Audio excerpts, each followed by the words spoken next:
오늘 말씀의 제목을 한번 따라 하실까요? 사명자들을 이끌고 가시는 성령님. 성령님. 사명자들은 누가 이끌고 가신다? 성령님이 이끌고 가시더라. 어제 설교 제목은 창조 사역 속에 성령님이었거든요. 전 창조 사역 속에 성령님이 얼마나 귀한지 몰라요. 이 막막한 우주에 창조주가 없다? 그럼 꽝이야. 창조주가 없다? 꽝이죠. 주인 없는 우주, 주인 없는 생명, 어쩌다가 흙에서 태어나서 흙으로 살아가는, 이게 뭐야. 세계 일주 여행하는 그 프로그램을 보기를 좋아하는데 직접 가보진 못하니까 영상이라도 보자 하는데, 안데스지역, 브라질 안데스 지역에 있는 사람들은 사람이 죽으면 그대로 동굴에다가 이렇게 앉혀놓더라고. 어머니 뱃속에 태아처럼 사람을 죽으면 무덤에다 이렇게 묻는 게 아니라 동굴을 파갖고 거기다가 이렇게 아기처럼 이렇게 누워놓더라고. 그러면 자연적인 그 환경 속에서 미이라가 되더라고. 수백 년이 지났는데도 머리가 있는 사람도 있고 그냥 쭉 말라갖고 미이라로 만들더라고, 자연으로. 근데 그 사람들이 뭐라고 말하냐면 우리의 생명의 어머니는 땅이다. 그 사람들은 하나님이 안 보이니까 자기 생명의 대지가 자기들의 엄마다. 그래서 땅에서 왔으니까 그대로 땅으로 간다. 그러면서 자신들의 생명을 땅으로 돌려보낸다고 하는데, 가만히 듣고 나니까 하나님이 없는 사람들이 하는 이야기예요. 하나님이 없으니까 도대체 우리 생명이 어디서 왔는지를 몰라. 흙으로 돌아간다고 생각하니까 우리 육체의, 우리 생명의 어머니는 대지구나. 그러니까 대지로 돌아가는 거구나. 그게 세상에 만들어낸 경험 속에 나오는 자기들의 생각이야. 예수를 믿고 창조주를 안다는 건 기가 막힌 일이에요. 저는 정말 예수 믿기 잘했다고 하는 건 뭐냐면, 예수를 믿어야 창조주가 보이는 거거든. 예수를 믿어야 하나님이 운행하시는 하나님의 영을 알게 된 거거든요. 전 아주 조심스럽지만 순복음교회 목사가 된 게 얼마나 감사한지. 왜냐하면 말씀도 알아. 모르는 사람이 어디 있냐고. 계명도 알고 율법도 알고 의식도 알고 생활 규범도 안다고. 그런데 힘으로 안 되고 능으로 안 되는데 이걸 할 수 있게 하시는 힘이 뭐냐? 성령님이더라고. 오죽하면 여러분 기억하신 것처럼 베드로가 예수님을 3년 반이나 따라다녔잖아요. 3년 반을 따라서 뭘 못 받겠어? 주는 그리스도시요 살아계신 하나님의 아들이라고 엄청난 신앙의 고백까지도 하고 내 신앙 고백에 교회를 세운다고 칭찬을 받았는데, 그럼에도 불구하고 문제 앞에 꼬꾸라지고 위기 앞에 꼬꾸라지고 죽음 앞에 꼬꾸라지고 예수가 뭐고 다 도망쳐버리지 않습니까? 신앙은 힘으로 안 돼요. 신앙은 머리로 안 돼요. 습관으로 안 되고 경력으로 안 돼요. 신앙은 철저하게 영성으로 되는 거라고. 왜냐하면 하나님의 영이시잖아요. 하나님의 영이시니까 인간이 할 수 있는 것은 이 지성 갖고 안 된다니까. 감성으로 안 돼. 영성이어야 돼. 우리 속에 영이 움직여서 하나님의 성령께서 교통할 수 있어야 되는데, 우리 속에 들어오셔서 마땅히 빌바를 알지 못할 때 우리를 레슨하여 탄식하며 기도하고 하나님과 연결되게 뜻대로 살게 하는 게 뭐다? 성령이거든. 그 성령은 오순절날 니만 갑자기만 성령이 아니라 하나님의 영이 수면 위에 운행하시면서 우주 만물의 모든 법칙과 질서와 시스템과 모든 것들을 운행하시는 가장 완벽한 지성, 그 로고스의 영이 뭐냐? 성령이냐. 믿으십니까? 그런데 그 성령, 죄가 무서운 것이 성령을 단절시켜 버리거든. 에덴을 잃어버리게 만들거든. 근데 어제 말씀의 마지막에 노아는 은혜를 입었더라. 여러분 이거 꼭 기억하셔야 돼요. 한번 따라하시죠. 노아는 은혜를 입었더라. 은혜를 입었어. 그 많은 하나님의 아들들이 세상의 딸들을 상해서 정신을 잃어버리고 생각을 잃어버리고 자기 마음대로 이쪽 저쪽에서 갈팡질팡할 때에 한 사람만의 영적인 감각이 핏발처럼 서 있어서 모두 더듬이가 다 꺾어져갖고 어디로 갈지 몰라서 갈팡질팡 우왕좌왕하는 혼돈의 시대에 오직 한 사람이 안테라만이 정확하게 서 있었어. 그가 하나님의 영을 접수할 수 있고 수신할 수 있었어. 하나님의 영을 바라보고 하나님과 동행할 수 있었으며 하나님을 따라다닐 수 있었어. 그걸 성경은 은혜라고 말하더라고요. 은혜는 노아가 그렇게 뛰어나고 노아의 영성이 좋아서 노아가 무슨 능력이 있어서 특별해서가 아닌 거예요. 하나님께서 노아에게 은혜를 주신 거거든요. 오늘 성령님께서 우리와 함께 하신다면 그건 우리가 특별히 특별한 존재가 아니라 하나님께서 우리에게 은혜를 주셨기 때문에. 한번 따라 하실게요. 은혜. 은혜. 성령 우리 가운데 은혜로 값없이 하나님의 선물로 우리에게 주신 은혜가 들어오니까 하나님과 동행하게 되고, 하나님과 동행하다가 보니까 세상이 이렇게 말합니다. 저 사람은 세상과 다르다. 그 신랄 같은 은혜의 빗줄기가 노아를 타고 아브라함을 타고 이삭을 야곱을 타다가 하나님의 사람들은 가만히 보면 성령님이 함께 하셨다는 거죠. 그래서 오늘 말씀의 제목은 사명자들의 배후에는 하나님의 영이 움직이더라. 우리 첫 번째로 요셉에게 꿈을 꾸게 하시는, 성경 속에 너무 많은 사람이 있지만 하나님의 영이라고 가장 먼저 등장하는 사람이 요셉이기 때문에 요셉을 한번 살펴보겠습니다. 요셉에게 꿈을 꾸게 하시는 성령님입니다. 전 요셉이 꿈을 꾼 건 성령님이라고 생각합니다. 우린 작은 첫 번째로 요셉과 형제들의 관계를 한번 보겠습니다. 꿈을 받기 전에 요셉의 형제들과 관계를 이렇게 말합니다. 창세기 37장 1절로 4절에 보면 야곱이 가나안 땅과 그의 아버지가 거리던 땅에 거주하였습니다. 자, 야곱의 족보는 이렇습니다. 요셉이 17세의 소년으로서 형들과 함께 양을 칠 때에 그의 아버지 아내를 비라와 실바 아들들과 더불어 함께 있었더니 그가 그들의 잘못을 아버지에게 말하더라. 요셉은 노년이 얻은 아들이므로 이스라엘 여러 아들보다 그를 더 사랑하므로 그를 위하여 채색 옷을 지었더니 오히려 그것이 형들의 아버지가 형들보다 그를 더 사랑함을 보고 그를 미워하여 편안하게 말할 수가 없었더라. 여러분 아시는 내용입니다. 야곱에게는 12명의 아들이 있었습니다. 그 중에 요셉은 야곱이 사랑했던 라헬의 아들이군요. 그리고 라헬은 요셉을 낳고 둘째 아들을 낳다가 난산으로 죽어버립니다. 그러니까 요셉은 태어나서 얼마 안 돼서 어머니가 없어요. 배다른 형들의 10명 속에서 살아남아야 돼요. 피투성이로 살아남아야 돼요. 그래서 어떻게 하면 아버지한테 잘 보여서 살아남아요. 그래서 형들의 잘못된 걸 자꾸 아버지에게 얘기할 수밖에 없었어. 그러다 보니 형들로부터 미움을 받을 수밖에 없는데, 우린 여기서 뭘 깨닫게 되냐면 육은 철저하게 자기중심적이에요. 신앙은 영성이 있고 육성이 있어요. 그런데 육신끼리 육체끼리 부딪혀서 육적인 감정으로부터 절대로 잘 되는 것 같더라도 절대로 하나님의 사람들은 육성으로 살지 못해요. 영성으로 살게 된다고. 다시 말해서 육으로 우리끼리 한번 동진대 잘해봅시다. 육은 철저하게 이기적입니다. 나밖에 몰라.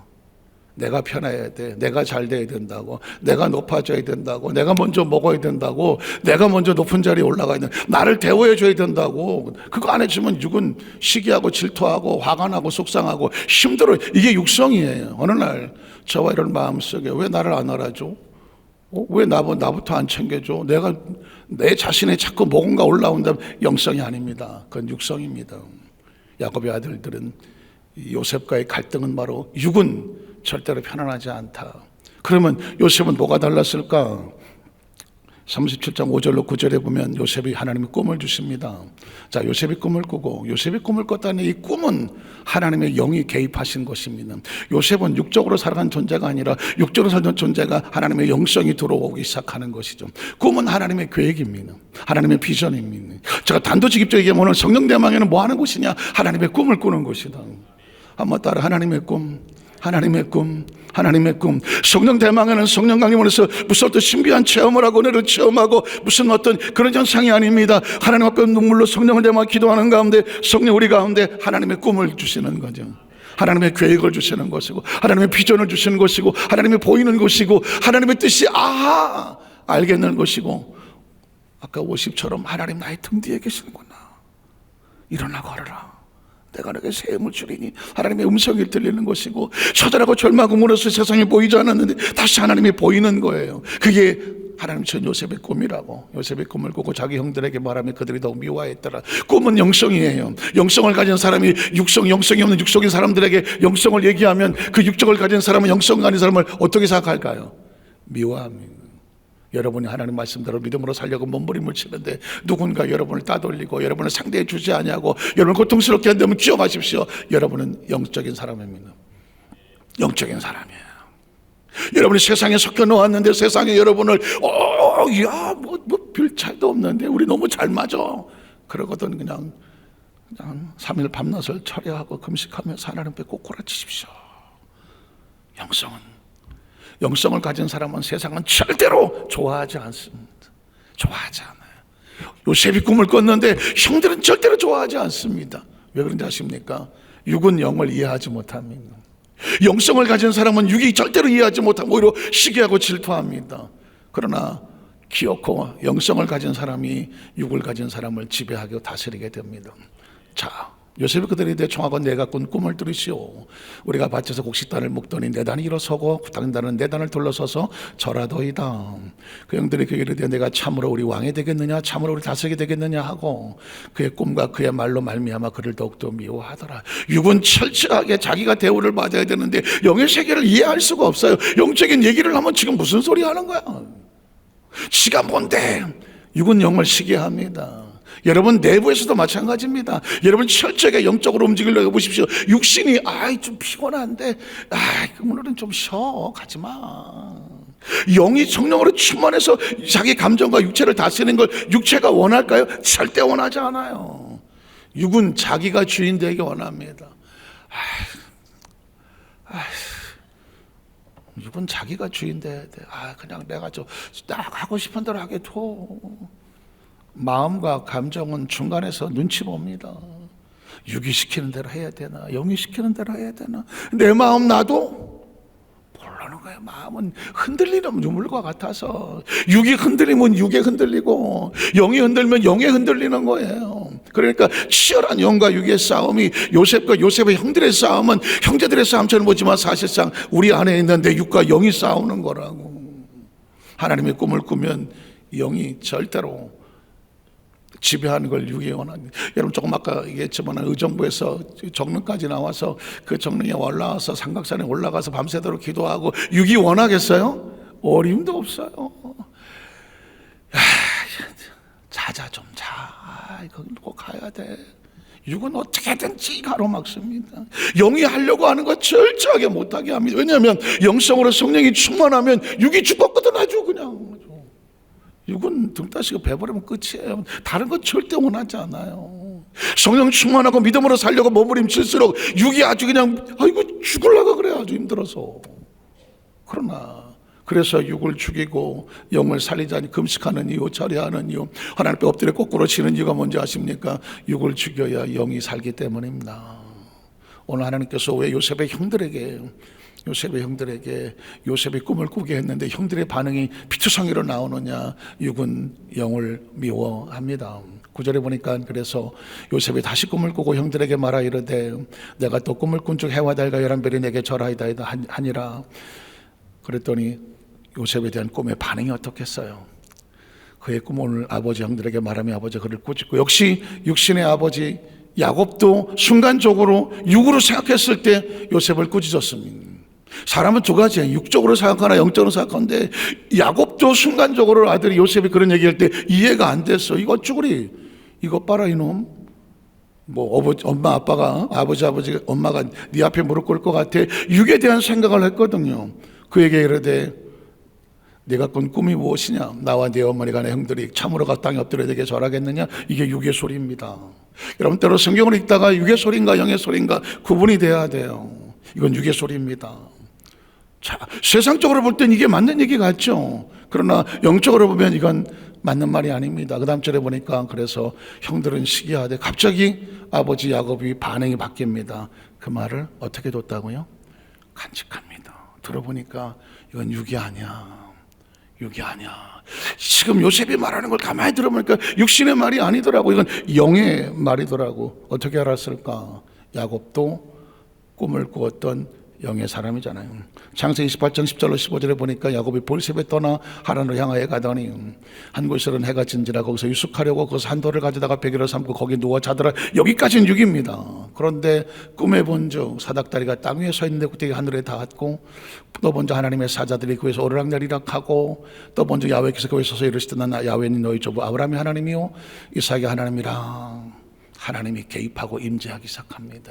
그 꿈속에서 하나님의 임성이 들리고 하나님 비전과 꿈을 꾸는 걸 영성이라고 말하는 거예요. 야곱은 여기서 깨닫습니다. 육을 힘들어서 육이 살려고 몸부림치고 육신이 피곤해서 루스란 곳에서 돌베개를 베고 누가 찬줄을 알았는데 이게 육인지 난 줄 알았는데 하나님은 그의 꿈속에 나타납니다. 그건 너가 아니야. 너는 아브라함과 이삭과 야곱 하나님의 약속을 받은 영적인 사람이야. 예수를 구주로 믿으시면 아멘 하시기 바랍니다. 육신의 사람들은 다 섞어놓으면 비슷해서 잘 몰라요. 그러나 기억하십시오. 예수를 구주로 믿고 성령을 대망하는 사람은 그 속에 영성이 사는 거예요. 육신의 사람은 돌베개를 베고 누워있는 육체의 모습이 보이지만 꿈속에서는 어떤 일이 벌어지냐면 하나님께서 나타나셔서 말씀하시는 거죠. 성령 대망에는 하나님의 꿈을 꾸는 겁니다. 한번 따라하세요. 성령 대망에는 하나님의 꿈을 꾸는 것이다. 세상 사람이 볼 때는 저와 여러분이 뭐 한 번도 예배 드리는 것처럼 보일지 몰라요. 그러나 기억하십시오. 겉모습은 야곱은 돌베개를 누워 있어서 피곤하고 지치고 나약하고 뭐가 되겠나 그렇게 보일지 모르지만 그 꿈속에 하나님은 야곱을 만나서 하나님의 비전과 꿈을 꾸는 것입니다. 그러니 성령 대망회를 안 하겠어요? 그러니 성령을 대망하지 않겠어요? 성령님을 안 찾겠어요? 밤이 밤도록 삼각산을 올라가든 무슨 산을 올라가든 몸부림치며 하나님 앞에 엎드리지 않겠어요? 꿈을 받아야 되니까, 약속을 받아야 되겠으니까. 편하게 누워서 잠자는 게 소원이겠어요? 아니더라고.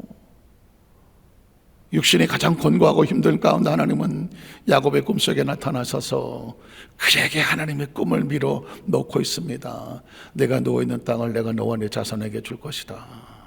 이건 어떻게 해서 받았습니까요? 홀로 남았을 때 몸부림치면서 육을 철저하게 돌베개에 엎드려서 있었을 때 하나님이 개입할 때 그때 하나님의 영성이 부어지는 것이고 너와 내 자손에게 줄 것이다. 내 자손의 땅에 티끌같이 되어 내가 서쪽과 동쪽과 북쪽과 남쪽으로 퍼져나갈 것이며 땅의 모든 족속에 너와 내 자손을 말미암아 뭐 할 거다?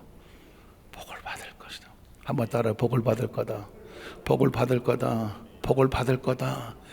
야곱이 빌어서 복을 받나요? 하나님이 빌어 넣어서 받게 하시나요?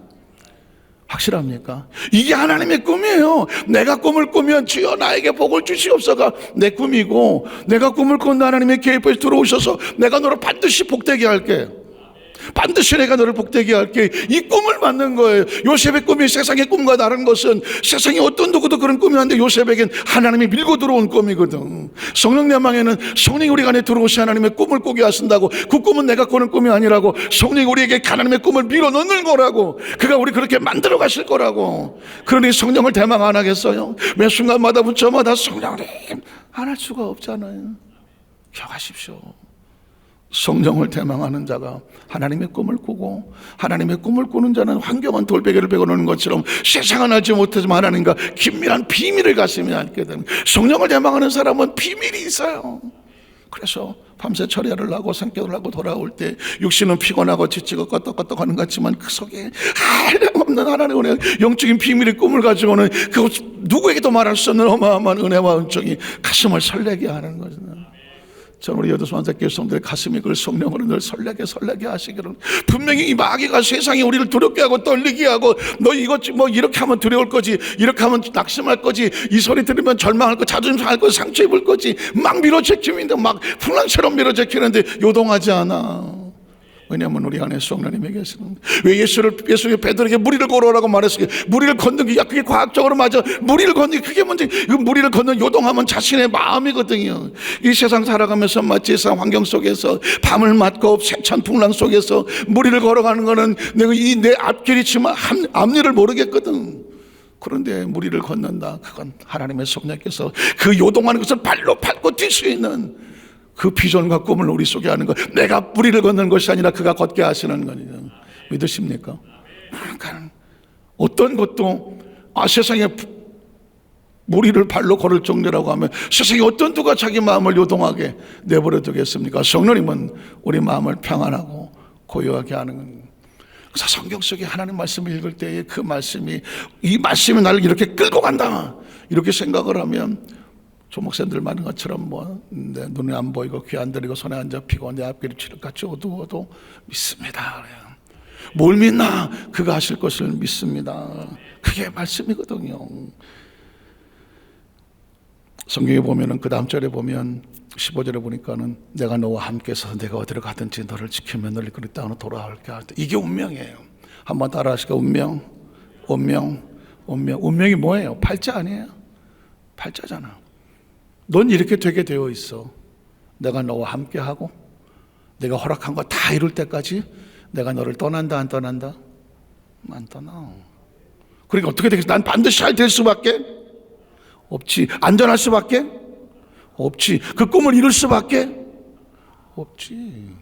그걸 믿고 사는 거예요. 이 막막한 우주에서, 뺑뺑 돌아가는 지구에서 누구 사방이 뭐가 있겠어. 아무것도 안 보여서 지금 아주 마음 놓고 살지만 이 지구를 조금만 생각해 보세요. 우리가 단 하루를 우리 마음대로 살아갈 수 있나? 뭘 믿고 살아가냐고요. 그가 살게 하신다고 하는 약속의 말씀 하나를 붙잡고 살아가는 겁니다. 자, 두 번째로 요셉의 꿈은 누가 이끌고 가시느냐. 그러고 나면 하나님은 자기 백성을 하나님이 끌고 가시는구나. 창세기 39장 1절로 6절에 보면 잘 하신 말씀이지만 주인공은 요셉이 아니에요. 요셉의 배우에 오늘 진짜 워십 너무 잘했어. 나의 등 뒤에서 나의 등 뒤에 그 누가 짜셨는지 나의 등을 싹 보시더라. 요셉이 이끌려 애굽에 내려가며 바로의 신하들장 애굽 사람 보디발이 그를 끌어 들어간 이스마엘 사람 손에 요셉을 산이라. 여기까지 보면은 뭐 진짜 이거 뭐 재주도 없고 운도 안 좋고 이제 큰일 난 거잖아요. 그런데 뭐가 있어요? 야훼께서 요셉의 등 뒤에 있어. 보이십니까? 보이십니까? 요셉은 홀로 팔려간 것 같은데 하나님이 등 뒤에 함께 하심으로 형통한 자가 되어 그의 주인 애굽 사람의 집에 있으니 그의 주인이 야훼께서 그 함께 하심을 보여. 내 뒤에 누가 있냐고 보이냐고 물어봐. 보디발 장군의 눈에 요셉의 배후에 뭐가 따라다녀. 하나님이 함께 하심을 보며 야훼께서 그의 범서에 형통하게 요셉이 형통하게 했다는 말은 하나도 없어. 하나님이 하게 하셨으며 하나님이 되게 하셨으며 하나님께서 역사하셨으며, 그러니까 주인공은 요셉이 아니에요. 하나님, 성령님이라고요. 그 다음 절에 보면 요셉이 그 주인에게 은혜를 입어 섬기며 그가 요셉을 가장 총무로 삼고 자기 손을 다 그의 손에 위탁하니 그 요셉에게 자기 집과 그의 모든 소유물 주관할 때부터 누가 주인공이에요? 야훼께서요. 하나님께서 요셉을 위하여 애굽 사람의 집에 복을 내리심으로 애굽의 복이 그의 집과 밭의 모든 소유에 미치더라. 주인이 그의 소유를 다 요셉의 손에 위탁하고 자기가 먹는 음식에는 간섭하지 아니하였더라. 지금까지 이렇게 오면서 내가 왜 이렇게, 우리가 그렇잖아요. 왜 마음 졸이고 힘들고 막 불안하고 초조하고 살아왔을까? 내가 하는 줄 알았으니까. 미국에 선교사를 출발할 때 정말 미친놈처럼 나는 미친년 욕하지 않는다 막 그런 소리를 했잖아요. 이건 뭐 한 번도 가보지 않은 곳에 이제 나이 내일 모레 40인가 39인가 어쨌든 그 나이에 우리 집사람하고 아이를 데리고 한 번도 가보지 않은 이민교회를 출발을 하는, 나는 내가 가장이잖아, 내가 목사잖아. 가족들을 데리고 이 자식이 무슨 얘가 뭔 잘못 있어서 엄마 아빠 잘못 만나갖고 그냥 처절하게 울고 딸려가고, 우리 집사람이 무슨 죄가 있겠어. 남편 하나 잘못 만난 건지 잘못한 건지 내가고는 내가 선교사를 가니까 가족들을 데리고 이민교회를 가는 거잖아. 난 진짜 너무 힘들었거든요. 왜냐하면 내가 다 감당해야 되는 줄 알았거든. 내가 다 감당해야 줄 알았는데, 그런데 세월이 지나서 가만히 보니까 다 감당하고 왔거든. 다 감당하고 가끔씩 우리 집사람하고 뒤로 돌아오면서 햄버거 하나 먹을 때마다 미국에 내리자마자 처음 먹었던 게 햄버거인데 틈나면 아이를 데리고 학교에서 데려와갖고 맥도날드, 버거킹, 뭐 잭인더 박스 뭐 이런 데 가서 조금 이제 돈 있으면 인앤아웃 좀 수제버거 이런 데 가서 앉아 먹으면서 서로의 마음을 달래고 그랬었거든. 그때마다라도 내가 다 책임지고 내가 해가야 되고 내가 잘해야 되고 그냥 나는 어쩔 수 없이 내가 책임을 지고 있으니까 그래야 되는 줄 알았어. 근데 어쨌든 그러고서 뒤돌아와서 보니까 나는 위태위태했는데 하나님이 하셨던 거잖아요. 하나님이 하셨어요. 그러니까 하나님의 사명자들을 끌고 가시는 거는 성령님이구나. 요셉도 가만히 보면 요셉이 뭘 움직이는 것 같은데 뒤돌아보면 하나님 19절 23절도 마찬가지입니다. 그의 주인 자기 아내가 자기에게 이르기를 당신의 종이 내게 이같이 행하였다. 나는 말할 것이며 너와 앉으라. 이 요셉의 주인이 그를 잡아오게 가더니 하루아침에죠. 사람 팔자 시간 문제 그냥 하루아침에 급전직하러 그냥 자기를 철석같이 그렇게 보호하던 보디발 장군이 잡아서 옥에다가 던져버렸어. 얼마나 놀랐을까요?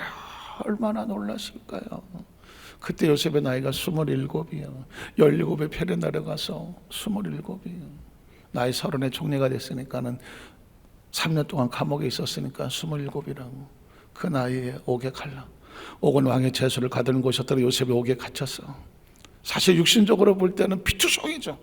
그런데 성경은 이렇게 말합니다. 갇혔으나, 영어로 말하면 but 하겠죠. 그러나 누가 등장합니까? 야훼께서. 그러니까 수천만 번 더 요셉의 설교를 해도 그 속에 흐르고 있는 이 하나님의 그 마음의 눈길을 볼 때마다 가슴이 뭉클뭉클한 거예요. 오늘 이 시간에 이 자리에 계신 우리 성도들 가운데서도 삶의 현장 가운데 갑자기 뭐 환경이 바뀌거나 여건이 바뀌거나 뭔가 생각지 않은 문제가 생기거나 육신적으로 보이던 어떤 것들에 육이 반응하지 말고, 감정이 막 흔들리지 말고, 삶의 막 균형이 흔들리지 말고, 환경은 바뀌고 뭐 여러 가지 여건은 바뀌었지만 역사하시는 분은 하나님이다. 동일하게 하나님께서 그 감옥까지 쫓아오셔서 따라오셔서 요셉과 뭐 하시고 함께 하시고. 우리는 어떻게든지 왕궁까지 좀 편한 데서 잠깐 있고 싶은 게 육이 원하는 건데, 하나님은 때로 육을 피투성이로 처박아서 남의 집살이를 하든지 아니면 오해를 받아서 감옥에 처박든지 육은 자꾸 환경이 바뀌더라고. 그런데 변하지 않는 거, 바뀌지 않는 분이 누구냐면 하나님, 성령님이에요. 함께 하시고 그에게 인자를 더하사 간사하게 은혜를 여기 나오느라도 은혜 아닙니까? 노아가 받았던 은혜, 야곱이 받았던 은혜, 요셉이 받았던 은혜. 은혜가 뭐냐? 하나님의 영이에요. 간상의 옥중인 것을 다 요셉의 손에 맡김으로 재반 사물을 요셉이 처리하고, 간상의 손에 맡긴 것을 무엇인지 살펴보지 아니하였으니 이는 야훼께서 요셉과 뭐하기 때문이다. 함께함. 문득 예수님께서 왜 보혜사 했는지 생각 안 나세요? 보혜사, 보호와 은혜 베풀 가르치는 파라클레토스, 너 항상 있어줄 거야. 그래서 성령이 필요하다고 말하는 거 아니고. 어쩌면 요셉은 그 감옥 속에도 누가 있었을까? 보혜사가 있었지. 하나님께서 함께 하심으로 그가 범사에 뭐하게 하셨더라? 형통하게 하셨더라. 마지막 세 번째로 요셉의 배후에 성령님의 계심을 성경은 정확하게 기록합니다. 창세기 41장 30절 45절을 본문에 보니까 바로와 그의 모든 신하가 이를 좋게 여겼더라. 바로가 의 신하들이 이와 같이 참 세상에 영적으로 밝은 사람 많아요. 요셉을 보고 이렇게 말합니다. 하나님의 영에 감동된 사람을 우리가 어찌 찾을 수 있겠냐. 이스라엘 백성들이 홍해수 앞에서 처절하게 두려워했을 때 바로의 군대들은 놀랍게 이렇게 말하잖아요. 와, 하나님이 이스라엘 민족으로 싸워주신다. 정작 이스라엘 민족은 죽겠다고 난리를 치는데, 여기서 다 죽었다고 난리를 치는데 바로와 그의 군대는 이렇게 말합니다. 하나님이 대신 싸워주신다고. 세상도 다 아는 걸 그리 참만 몰라. 요셉이 왕의 감옥에 가서 피투성이 된 줄 알았는데 바로가 보니까 이렇게 하나님의 영에 충만된 사람을 본 적이 없어. 그러니까 그 다음 절에 보면 뭐라고 말합니까? 요셉이 이르되 하나님 모든 것을 내게 보이셔서 너와 같이 명철하고 지혜 있는 자가 없도다. 너는 내 집을 다스리라. 왕이 자기 반지를 뽑아주시, 이거는 보통 신뢰가 아니잖아요. 내 백성이 다 내 명령에 복종하리. 내가 너보다 높은 것은 내 왕자뿐이다. 바로가 또 요셉이 이르되 내가 너를 애굽 땅에 뭐가 되게 하리라? 그게 바로 요셉의 꿈이었어. 사실은 하나님의 꿈이지. 하나님께서 요셉에게 꿈을 꿨을 때, 성령의 비전을 주었을 때, 내가 너를 저 바로 세계 최고의 나라에 가서 넘버 2가 되게 만들 거다. 이게 누구 계획이에요? 하나님의 계획, 하나님의 꿈이라니까요. 성령 대망에는 하나님의 꿈을 꾸는 거예요. 그리고 하나님의 꿈의 자리는 누가 만드냐면 하나님 만드는 거예요. 요셉이 여기까지 오면서 한 게 뭐 있어? 요셉이 애굽의 총리가 되긴 됐어서 요셉이 한 게 뭐가 있냐고요? 하나밖에 없어. 하나님과 함께 한 것밖에 없어. 하나님 앞에 한 거. 마지막 순간에 하나님 앞에 내가 어떻게 악을 행하여서 앞에 죄를 범했겠냐고 몸부림치며 도망을 쳤던 거 하나밖에 없어. 끝까지 하나님을 기다렸던 것밖에 없다고. 매일매일이 성령 대망이 아니었을까요? 요셉이 지난 13년간 그의 마음속에 단 하루가 편했겠어? 편해졌어. 제가 제 책상에서 하나님은 이때까지 난 한 번도 마음이 편한 적이 없어요. 그랬더니 갑자기 생각들어. 야, 모세도 그랬어, 인마. 모세도 그랬대. 모세가 광야 40년의 마음이 하루라도 편했겠어? 80대에서 아이고 이제 은퇴해서 노후나 어디 전원주택에 나가서 어디 발 뻗고 잘나나 보다. 양털에 어떻게 하나 보다. 나이 80에 갑자기 불러갖고만 너 쉽게 까불지 말고 저 애굽에 내려가라고 그러면 못 간다고 봤더니 가있지. 그래서 애굽에 내려가갖고 출애굽 시켜갖고 40년을 광야를 지날 때 그 40년의 모세가 하루들 편하겠었네. 하루가 멀다 하고 난리를 치고 덤벼들고 뭐 아휴 그냥 그렇게 오죽하면 모세가 그러잖아. 죽여주시옵소서. 내가 이 백성 때문에 고통스러워서 못 살겠으니 죽여주시옵소서. 그거 우리나라 사극에서 나오는 거죠. 그랬더니 하나님이 또 모세 달래. 아유 모세야 내가 그러니까 그럼 내가 이것들을 다 때려 죽여버리고 새로운 민족을 줄까 그랬더니 살려주시옵소서. 살려주시옵소서. 그러니까 내가 보니까 하기야 사역자들이 항상 그런 거지. 뭐 하나님 앞에 하루는 죽여주시옵소서 하다가 살려주시옵소서. 결국은 그렇게 하루도 편하지 않았다. 45장 4절로 8절에도 보면 요셉은 또 그래요. 45장 4절로 8절에 보면 살려 할렐루야 그럴 때 나왔네. 요셉의 형들에게 내게로 가까이 오소서. 그들이 가까이 가니 이르되 나는 당신들하고 요셉이니 당신들의 애굽에 팔아. 육신은 팔렸어. 육신은 팔렸다고요. 그런데 당신 나를 육신을 이곳에 팔았다고 해서 근심하거나 한탄하지 마시옵소서. 왜냐하면 하나님의 생명을 구원하시라고 나를 당신들보다 먼저 보내서 이 당신들보다 먼저 보낸 나는 누구야? 이건 영이야. 영성이라고. 육으로 보면 재수가 더럽게 없고 피투성이로 원한과 이 복수만 가득하지만 영성으로 바라보면 고맙고 감사한 거죠. 한번 따라하죠. 고맙고 감사합니다. 여기서 말씀을 정리할게요. 창세기 50장에도 그래요. 요셉의 형들이 막 와서 용서하니까 당신들은 나를 해하려고 했지만 하나님은 손으로 바꾸셨다고. 요셉에게 가장 최고의 고마운 사람이 누군지 아세요? 형들이야. 팔아줬잖아. 안 팔렸으면 어떡할 뻔했어. 가나안 땅에서 맨날 그냥 11번째 막내 아들로 맨날 색동원 입고 나이 80이 되다가 색동원 입고 아버지 눈치 보고 살았다고. 그런데 팔아주시는 바람에 애굽에 가서 총리됐다고. 잘 보세요. 육으로 볼 때는 아주 재수 없어 보이는데 영으로 볼 땐 최고의 축복이거든요. 성령 대망은 이 꿈을 꾸는 거예요. 이렇게 해석하는 거예요. 이 비전이 보는 거예요. 육으로 바라보면 저와 여러분이 나는 왜 이러고 있나 그럴지 모르겠지만 영으로 바라보면 지금 나를 괴롭히고 고통스럽고 너 기도하지 않으면 못 견디게 만드는 어떤 사람이 있다면 그냥 고맙고 감사한 거예요. 오늘 좀 등 따시고 배부르 집에서 좀 누워 잘라 그러는데 또 누가 전화 한 통 받고 아니면 뭐가 갑자기 생각이 나서 벌떡 일어나서 뛰어나왔다. 예? 그 여러분의 가슴에 대못 박은 사람이에요. 고마운 사람이에요. 엉덩이에다가 대못을 박은 사람은 고마운 사람이라고. 기도하지 않고는 견딜 수 없고 하나님 앞에 나오지 않으면 견딜 수 없게 했던 나를 고통스럽게 힘들게 했던 천천지 원수 같은 존재인데 가만히 보면 육으로 볼 때는 원수인데 영으로 보면 아이고 고마워라. 내가 혹시라도 자만할까봐 나태할까봐 등 따시고 배버리고 누워서 그냥 배만 떠들이고 있을까봐 튀어나가라. 성령대망에 가서 하나님 꿈꾸라고 비전을 주라고. 내가 너에게 주고 싶은 꿈이 있다고. 그 꿈은 어디서 만나느냐? 성령을 대망할 때 성령이 임재하는 거군. 우리 여도수 환자께서 이렇게 살아간 사람은 절대 아무도 못 건드려요. 누가 건드리겠어? 상처를 안 받는데, 상처를 못 받는데 뭐. 전 이 시간 이후 여도수 환자께서 성도는 누구도 상처 입히지 못하고 상처를 받을 어떻게 체질이 아니고 이것도 감사하고 저것도 감사하고 내 안에 감사 외부에는 다 축복의 대상. 그런 주인공이 되기를 주의 이름으로 축복합니다. 기도하겠습니다. 전능하신 하나님 아버지,